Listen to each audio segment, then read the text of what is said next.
এখানে এখানে দিও না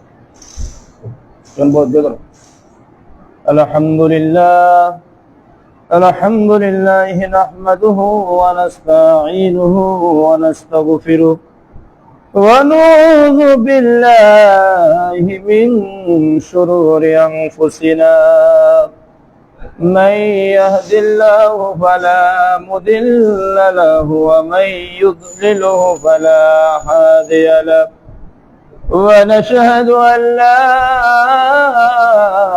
إله إلا الله وأن محمدا عبده ورسوله أرسله بالحق بشيرا ونذرا بين يدي الساعة من يطع الله ورسوله فقد رشد ومن يعصهما فقد غوى أما بعد فأعوذ بالله من الشيطان الرجيم بسم الله الرحمن الرحيم قل إن كنتم تحبون الله فاتبعوني يحببكم الله ويغفر لكم ذنوبكم والله غفور رحيم صدق الله العظيم وصدق رسوله النبي الحبيب الكريم إن الله وملائكته يصلون على النبي يا أيها الذين آمنوا صلوا عليه وسلموا تسليما اللهم صل على سيدنا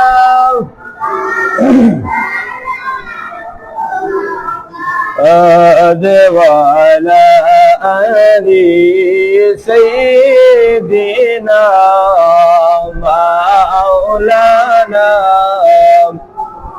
محمد اللهم صل على سيدنا مولانا محمد وعلى آل سيدنا مولانا وريا زوري زمار هوام وريا زوري مدينة এই জামাতের সালাম দিও নবী পাকের রওজায় আল্লাহুম্মা সাল্লি আলা মাওলানা মুহাম্মদ ওয়া আলা আলি سيدنا مولانا لا إله لا إله لا إله ما شاء الله لا إله لا إله لا إله لا إله ইল্লাল্লাহু মুহাম্মাদুর রাসূলুল্লাহ সাল্লাল্লাহু আলাইহি ওয়াসাল্লাম। আল্লাহুম্মা সাল্লি ওয়া সাল্লিম ওয়া বারিক আলাইহি। উপস্থিত সম্মানিত মুসলিম کرام, আজ পবিত্র রবিউল আউয়াল মাসের শেষ জুম্মাবারে আল্লাহ পাক আপনি আমাকে মায়া করে দয়া করে আজকের এই মসজিদের মধ্যে জুম্মার নামাজ আদায় করার মতন তৌফিকটুকু আল্লাহ পাক দান করেছেন, সেজন্য আমরা সকলেই বলি আলহামদুলিল্লাহ। মহান রবের দরবারে আরো শুকরিয়া জানাচ্ছি যে এমন একজন নবীর উম্মত হিসাবে আল্লাহ পাক আপনি আমাকে গ্রহণ করে দুনিয়ার মধ্যে পাঠিয়ে দিয়েছেন এবং ওই নবীজির শাফায়াত ছাড়া, ওই নবীজির সুপারিশ ছাড়া কোনো বান্দা জান্নাতে যেতে পারবে না। আল্লাহ পাক এমন একজন শ্রেষ্ঠ নবীর উম্মত হিসাবে আপনি আমাকে কবুল করেছেন, সেজন্য আমরা সকলেই আবারও শুকরিয়া আদায় করি, সকল বলুন আলহামদুলিল্লাহ। আজকের আলোচনার বিষয় হচ্ছে হুজুর পাক সাল্লাল্লাহু আলাইহি সাল্লামের ইন্তেকাল বিষয়ে আজকে আলোচনা। আমাদের মউত আর হুজুর পাক সাল্লাল্লাহু আলাইহি সাল্লামের মউত কেমন ছিল, এর মাধ্যমে আল্লাহ তাআলা পবিত্র কুরআনুল কারীম থেকে একখানা আয়াত তেলাওয়াত করেছিলেন। আমি আপনাদের মধ্যে ইতিমধ্যে আয়াত তেলাওয়াত করেছিলাম। আউযু বিল্লাহি মিনাশ শাইতানির রাজীম। কুল ইন কুনতুম তুহিব্বুনাল্লাহ। এই আয়াত দ্বারা বলে দিয়েছেন, বন্ধু তুমি বলে দাও, ফাত্তাবিউনি ইউহিব্বুকুমুল্লাহ। তোমরা যারা আল্লাহকে পেতে চাও, আল্লাহকে পাওয়ার আগে সবার আগে আমি নবীর অনুকূলে, নবীর অনুসরণে তোমরা আসতে হবে। বলেন না সুবহানাল্লাহ। যতক্ষণ পর্যন্ত তোমরা আমি নবীকে মহব্বত করবে না, ততক্ষণ পর্যন্ত আল্লাহ তোমাদেরকে মহব্বত করবেন না। কারণ আমার আল্লাহ বলে দিয়েছেন, আল্লাহ মানার নাম নবী নয়, নবী মানার নাম হলো আল্লাহ। বলেন না সুবহানাল্লাহ। আবার বলা হয়েছে, ওয়ায়াগফির লাকুম যুনুবাকুম ওয়াল্লাহু গফুরুর রহিম। যারা দুনিয়ার মধ্যে আমার রাসূলকে মহব্বত করবে, যারা দুনিয়ার মধ্যে আমার রাসূলকে ভালোবাসবে, যারা দুনিয়ার মধ্যে আমার রাসূলের নাম অন্তরের মধ্যে নিয়ে ধারণ করবে, আমার আল্লাহ বলে দিয়েছেন ওই বান্দার জীবনের গুনাহ আমার আল্লাহ মাফ করে দিবে। শুধু তাই নয়, আমার আল্লাহ বলে দিয়েছেন আমার বন্ধুকে মহব্বত করার কারণে, আমার হাবিবকে ভালোবাসার কারণে আমি আল্লাহ তার গুনাহ মাফ করি না এবং তাকে জান্নাতি হিসাবে আমি আল্লাহ ঘোষণা করে দিয়ে দিই। এমন একজন নবী আল্লাহ পাক আপনি আমাকে পাঠিয়ে দিয়েছেন। আপনি আমার মউত হয়, দেখবেন আমাদের যখন মৃত্যুর ডাক আসে, দেখবেন আমাদের যখন মউতের ডাক আসে, আপনারা দেখবেন কিছু সংখ্যক মৃত্যু হয় মানুষের, দেখবেন মৃত্যুর সময় তাদের জিহ্বাটা বার হয়ে আসে।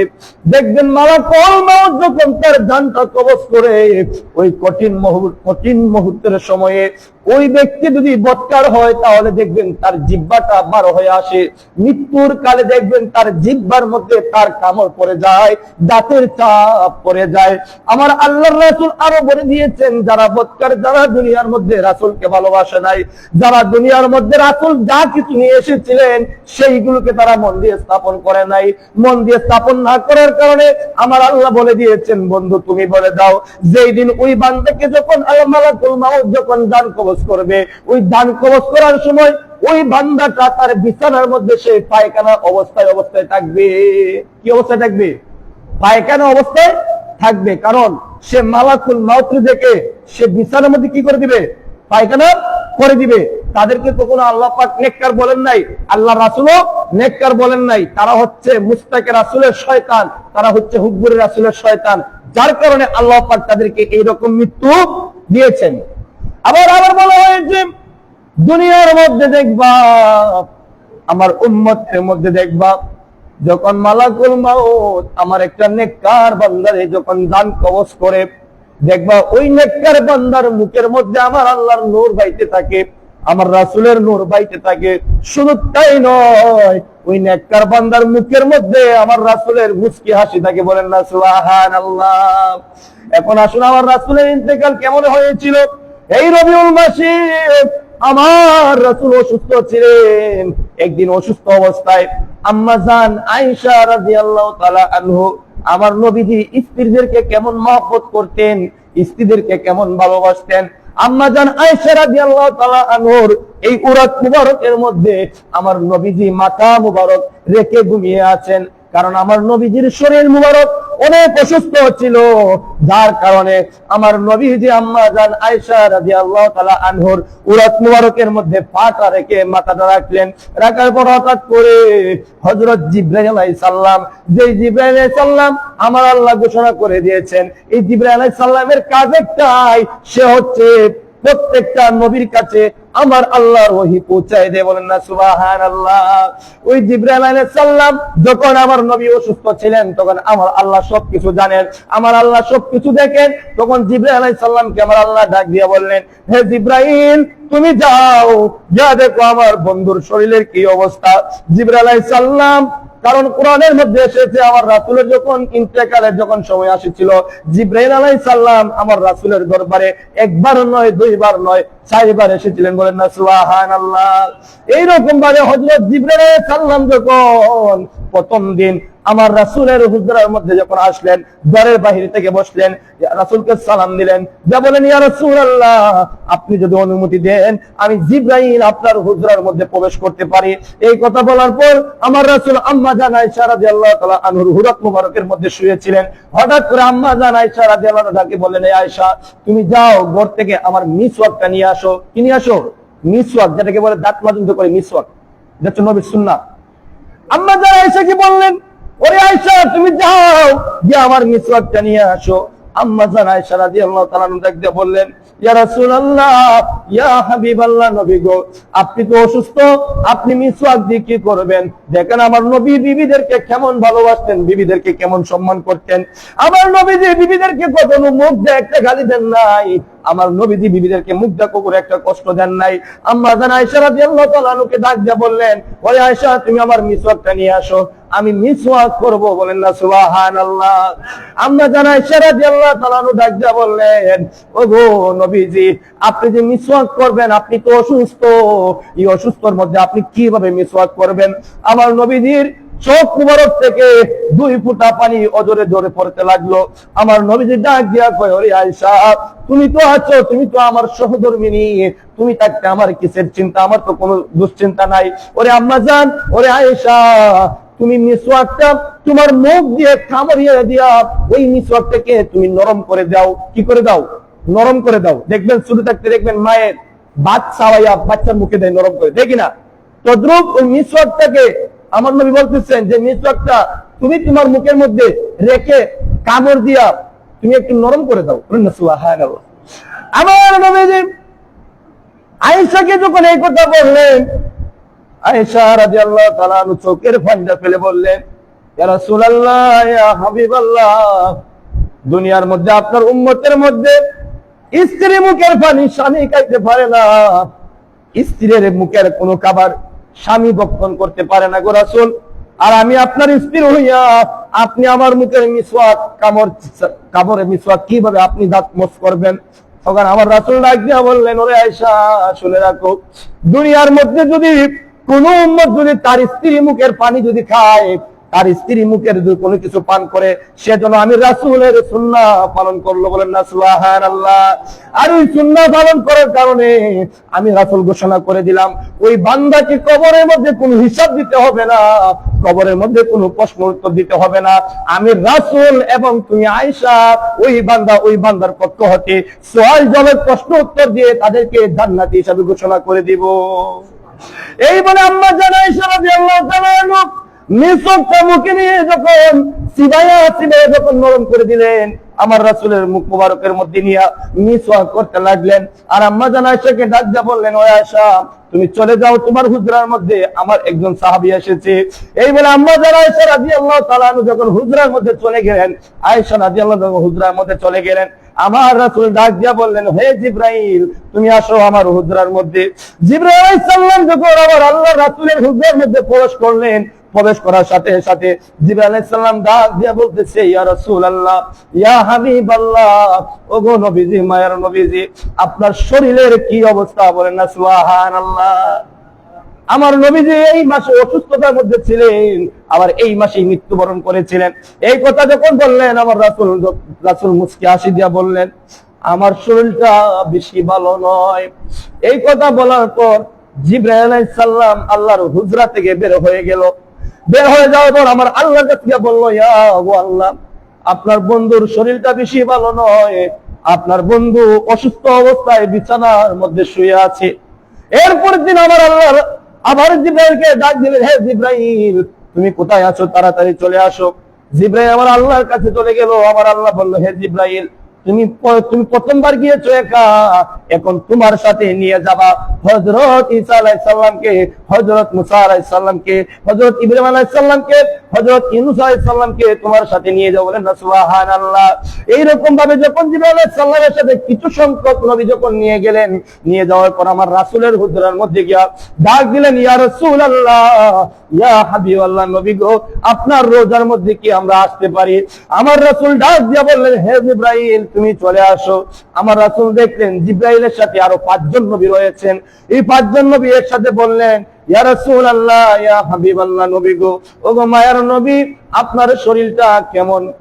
কি আপনার শরীরটা কেমন?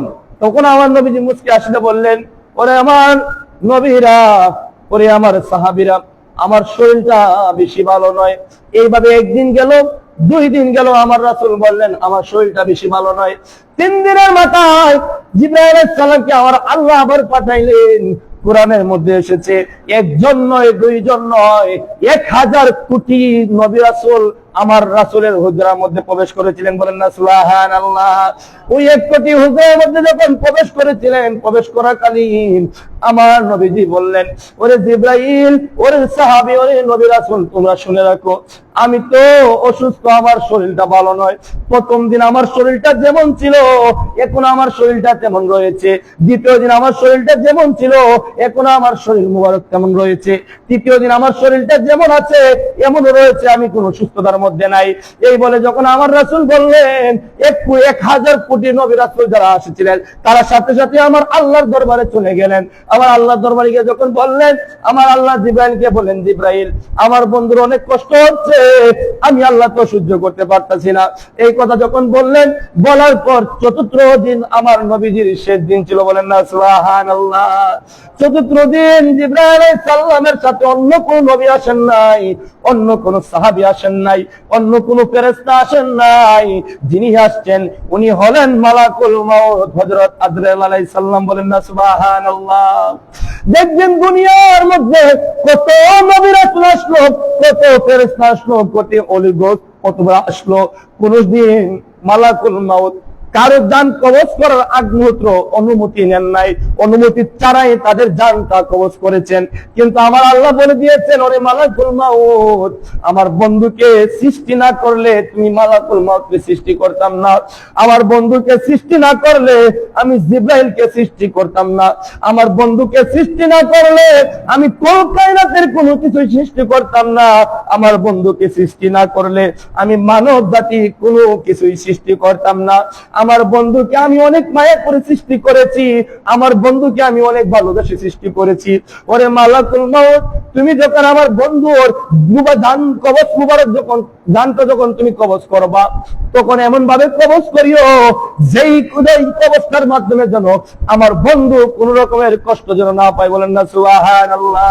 সালাতুন ইয়া রাসূলুল্লাহ আলাইকুম, সালামুন ইয়া হাবিবাল্লাহ আলাইকুম, সালাতুন ইয়া রাসূলুল্লাহ আলাইকুম, সালামুন ইয়া হাবিবাল্লাহ আলাইকুম।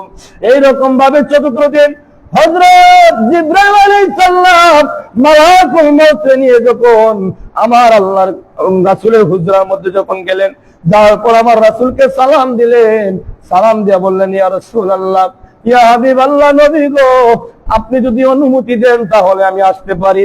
আমার রাসূল ডাক দিয়ে বললেন, ওরে জিবরাইল, তুমি আমার অনুমতি চাইতে হয় কেন? তুমি তো আমার একটা কাছের মানুষ, চলে আসো রে জিবরাইল, চলে আসো। তখন জিবরাইল শুধু একা প্রবেশ করলো, জিবরাইল শুধু আমার রাসূলের হুজরা মুবারকের মধ্যে একা প্রবেশ করলো। আর ঘরের দরজার মধ্যে দাঁড়িয়ে আছে মৃত্যুর ফেরেশতা হযরত মালাকুল মাউত। বলেন না সুবহানাল্লাহ। দেখবেন দুনিয়ার মধ্যে যতদিন কবজ হয়েছে, জান যত কবজ করা হয়েছে, কোনদিন মালাকুল মাউত কারো অনুমতি নেয় নাই, অনুমতি ছাড়া জানটা কবজ করেছে। আর আমার রাসূলের যখন জান মুবারক যখন কবজ করবে, ওই সময় আমার রাসূলের ঘরের পাশে দাঁড়িয়ে কোনো অনুমতি না পাওয়া পর্যন্ত ওই মালাকুল মাউত দাঁড়িয়েছিল। তখন জিবরাইল আলাইহিস সালাম ডাক দিয়ে বলে, ইয়া রাসূলুল্লাহ, ইয়া হাবিবাল্লাহ, নবী গো, আমি তো একা আসি নাই, আমার সাথে একজন ফেরেশতা এসেছে। বলেন না সুবহানাল্লাহ। আমার রাসূল বললেন, ওরে জিবরাইল, তুমি কাকে নিয়ে এসেছো? তখন আমার আল্লাহ ডাক দিয়ে বললেন, জিবরাইল, তুমি বলে দাও আমার বন্ধুরে। তখন জিবরাইল আলাইহিস সালাম বললেন, ওগো আল্লাহর রাসূল, আপনার জন্য আমার আল্লাহ মালাকুল মাউতরে পাঠিয়ে দিয়েছে। কাকে পাঠিয়ে দিয়েছেন? মালাকুল মাউতরে পাঠিয়ে দিয়েছেন। তখন আমার আল্লাহ রাসূল বলতেছেন, হে জিবরাইল, তুমি আমার হুজরাতে প্রবেশ করলা, তাহলে মালাকুল মাউতে তুমি কেন প্রবেশ করো নাই? সুবহানাল্লাহ বলেন না। তখন আমার জিবরাইল আলাইহিস সালাম বলতেছেন, ওগো আল্লাহর রাসূল, আমার আল্লাহ আপনাকে সম্মান দিয়েছেন, এই সম্মান আমি জিবরাইলে কমাইতে পারবো না। আমার আল্লাহ আপনাকে সম্মান দিয়েছেন, এটা দুনিয়ার কোনো মানুষ কমাতে পারবে না। যার কারণে মালাকুল মাউত যতক্ষণ পর্যন্ত আপনি অনুমতি দিবেন না, ততক্ষণ পর্যন্ত মালাকুল মাউত বাহির থাকবে। বলেন না সুবহানাল্লাহ। এমন ছিলেন আপনি আমার রাসূল। হযরত জিবরাইল আলাইহিস সালাম আমার রাসূলকে বলার পর আমার রাসূল বললেন, আরে জিবরাইল, মালাকুল মাউতের আর বাহিরে দাঁড় করে রাখিও না, এই মালাকুল মাউতরে বলো আসার জন্য। ওই মালাকুল মাউতরে যখন আসার কথা বললেন, মালাকুল মাউত আসলো। আসার পর আমার রাসূলের দরবারে এসে আমার রাসূলকে সালাম দিল, আসসালাতু ওয়াসসালামু আলাইকা ইয়া রাসূলুল্লাহ। ওগো আল্লাহর রাসূল, আপনি অসুস্থ, আপনি অসুস্থ ছিলেন বিগত 3টা দিন, আল্লাহ আমাকে পাঠান নাই, এখন আল্লাহ আমাকে পাঠাইয়াছেন, যদি আপনি অনুমতি দেন তাহলে আমি আপনার কবজটা দান কবজ করব। বলেন না সুবহানাল্লাহ। তখন আমার আল্লাহর রাসূল বলে দেন, ওরে ওরে মালাকুল মাউত, আমার আল্লাহ যদি তোমাকে পাঠিয়ে থাকে, এখানে আমার কোনো আপত্তি নাই, তুমি আমার জানটা কবজ করে নাও। এই কথা বলার পর আমার আল্লাহ যখন বললেন, বলার পর মালাকুল মাউত বলতেছে, ইয়া রাসূলুল্লাহ, ইয়া হাবিবাল্লাহ, নবী গো, আল্লাহ বলেছেন যদি আপনি দুনিয়ার মধ্যে আপনার উম্মতের মধ্যে যদি আপনি আরো বেশি থাকতে চান, আরো কয়েকদিন থাকতে চান, তাহলে আমার আল্লাহ বলেছেন আপনি থাকতে পারবেন। আর আপনি যদি চান আপনি আল্লাহর ডাকে সাড়া দিয়ে চলে যাবেন, তাহলে আমি মালাকুল মাউত আপনার জানটা কবজ মুবারক করব। কারণ আমি মালাকুল মাউত দুনিয়ার মধ্যে যত নবী রাসূল এসেছে, কখনো কারো কোনো নবী রাসূলের অনুমতি নেই নাই, অনুমতি ছাড়াই আমি তাদের জানটা কবজ করেছি। শুধু একমাত্র আপনি নবীর কারণে, আপনি নবীর জান কবজ করার কারণে আমি মালাকুল মাউত অনুমতি চেয়েছি। বলেন না সুবহানাল্লাহ। আমার নবীজি যখন এই কথা বললেন, বলার পর জিবরাইল আলাইহিস সালাম ডাক দিয়ে বলতেছেন, ইয়া রাসূলুল্লাহ, ইয়া হাবিবাল্লাহ, নবী গো, আপনার জীবনটা কাটাই দিলেন উম্মতি উম্মতি বলে। ওগো নবী, আপনি যদি চান আপনার উম্মতের মাঝে আপনি থাকতে পারবেন কিয়ামতের আগ পর্যন্ত। কারণ আমার আল্লাহ বলে দিয়েছেন, আমার আল্লাহ নাকি আপনার বিরহে অপেক্ষায় বসে রয়েছেন। আমার আল্লাহ নাকি আপনার বিরহ জ্বালা সহ্য করতে পারেন না, আমার আল্লাহ আপনার দিদারের আশায় বসে রয়েছেন। এই কথা বলার পর আমার রাসূল ডাক দিয়া বলে, হে জিবরাইল, আর লেট করিও না, যাই তো আমার মাবুদ আমার জন্য বসে আছে, আমি রাসূল আমার মাবুদের কাছে আমি যেতে চাই। বলেন না সুবহানাল্লাহ। এই কথা বলার পর মালাকুল মাউত যখন আমার রাসূলের বক্ষ মুবারক এই জায়গার মধ্যে যখন হাত দিল, হাত দেওয়ার পর আমার রাসূলের চোখ মুবারক দিয়ে অজরে পানি পড়তে লাগলো। আর আমার রাসূল বলতে লাগলেন, ওরে মালাকুল মাউত, তোমার হাতটা আমার বক্ষের মধ্যে রাখার সাথে সাথে আমার অনেক কষ্ট হচ্ছে, আমি সহ্য করতে পারি না, আমার অনেক কষ্ট হচ্ছে রে মালাকুল মাউত। তুমি দুনিয়ার মধ্যে তুমি আমার কথা দাও, তুমি আমার যে কষ্ট দিয়ে দিয়েছো, এই কষ্ট আমার কোন নবীর আর তুমি কোনো আমার উম্মতকে আর কষ্ট দিও না। আজকে আমি যে কষ্ট পেয়েছি, আমার উম্মত যেন এরকম কোনো কষ্ট যেন না পায়। মৃত্যু এমন একটা কঠিন, মৃত্যু এমন একটা কঠিন বিষয়। আমার নবীজির বক্ষ মুবারকের মধ্যে যখন হাত মুবারকটা দিল, আমার নবীজির দুই চোখ মুবারক দিয়ে কজরে পানি পড়তে লাগলো। আমার নবীজি মৃত্যুর সময় আমার আল্লাহর কাছে কোনো কিছু চায় নাই, শুধু একটা চাইছে, বলতেছে রে আল্লাহ, ওগো মালাকুল মাউত, তোমার কাছে আমি একটা জিনিস চাই। আমার উম্মতরা তারা তো অনেক গুনাহগার, আমার উম্মতরা তারা কিছু বোঝে না, তারা দিন দিন গুনার কাছে লিপ্ত থাকে, তারা শয়তানের কাছে হেরে মেরে যায়। ওরে মালাকুল মাউত, তুমি আমার যে কষ্ট দিচ্ছ, এর চাইতে আর আমার উম্মতে তুমি কোনো কষ্ট দিও না। এরকম বলার পর আমার রাসূল বলতে, মালাকুল মউত বলতেছে, ইয়া রাসূলুল্লাহ, ইয়া হাবিবাল্লাহ, আমি দুনিয়ার মধ্যে কত নবীর জান কবজ করলাম, আমি দুনিয়ার মধ্যে কত ফেরেশতার জান কবজ করলাম, আমি দুনিয়ার মধ্যে কত সাহাবের জান কবজ করলাম, আমি দুনিয়ার মধ্যে কত মানুষের জান কবজ করলাম, আমি কাউরে কোন সময়